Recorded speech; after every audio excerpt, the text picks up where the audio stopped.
Hi everyone, and welcome to week 8 of my final 50. And I hope all of you had a wonderful Thanksgiving. The husband and I did, although it was a bit too good. El vino did flow, which led to some unfortunate eating that I didn't really intend to do.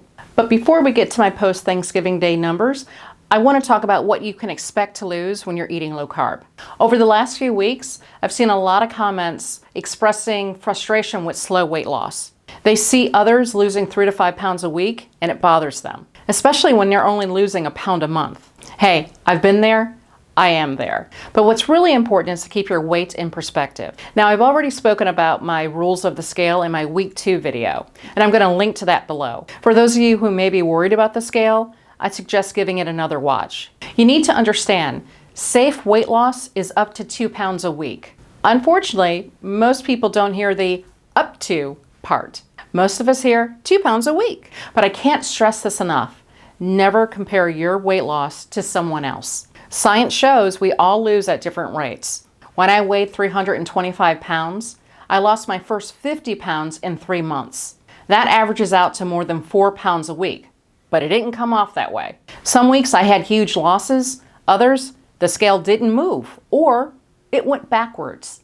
Keep in mind, heavier people tend to lose weight faster initially. Eventually, the weight loss does slow down, as it did in my case. Muscle mass is also a big factor.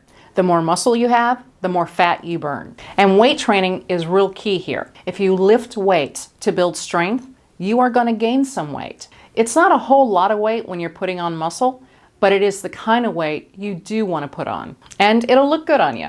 Things like age, sex, genetics also factor into how fast you lose weight. Metabolism slows as we age, which slows the rate that we burn fat. Now, this is where exercise is important. As you get older, staying active helps you maintain a healthy metabolism. Ladies, men have very distinct advantages over us when it comes to the battle of the bulge. Guys have way more muscle mass than us, so they lose weight faster. Oh, and there's this little thing called menopause, and that's where a woman's body wants to gain fat because that fat helps produce estrogen. And yes, your genes do have a say in your weight loss, but don't let that be an excuse. Food choice always trumps genetics when it comes to weight. Besides science, there are other factors out there that might be slowing your weight loss. Weekly cheat meals is a good example. Eating more carbs than you think you are. Too much dairy, cheese, nuts, or protein. Eating when you're not hungry. Drinking alcohol. I'm not perfect. I do mess up. And I certainly did on Thanksgiving. My case, too much wine, which led me to eat a very high carb stuffing, and I sampled the cherry pie I made. But that was one meal, and I course corrected on the very next meal. So instead of getting frustrated by your lack of progress, try shifting your mindset away from weight. Embrace health goals that are non-scale specific. When I started eating low carb, I had very specific measurable health goals. I ate low carb to improve my blood pressure, my blood sugar levels, my energy level, and insomnia.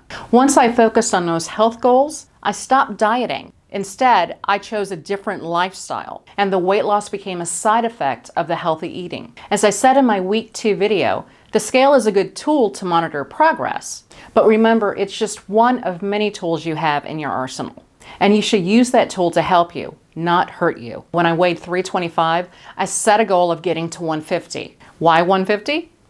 Why not? It just sounded good. But that meant I needed to lose 175 pounds, which was such an overwhelming number, I failed before I even began. So what I did, I tossed that number out. I set a goal of losing 5% of my body weight. 5% of 325 is 16 pounds. So what do you think? 16 pounds or 175 pounds? Which is more doable? And when you're working towards 5% instead of the total, half a pound loss is actually pretty dang good. Plus, when you lose 5% of your weight, that's when a lot of health benefits start kicking in. Blood sugar, blood pressure, cholesterol levels, they all improve. Better sleep, improved mobility, acid reflux starts going away. Also, just less aches and pains. Yes, this video series is called The Final 50, but right now, I'm focused on my first 5%, 11 pounds. So let's see how I did last week.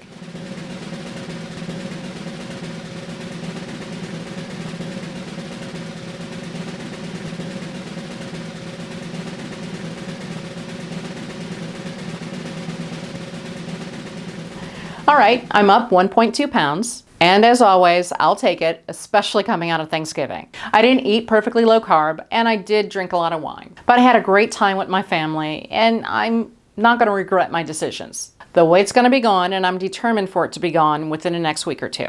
Now, I hope you all had a great Thanksgiving. If you gained, I hope you put it in perspective and give yourself a break. Please like and subscribe and share with your friends. And hit that little bell icon. That way you'll be notified when I have new videos posting. And until next time, I'll see ya.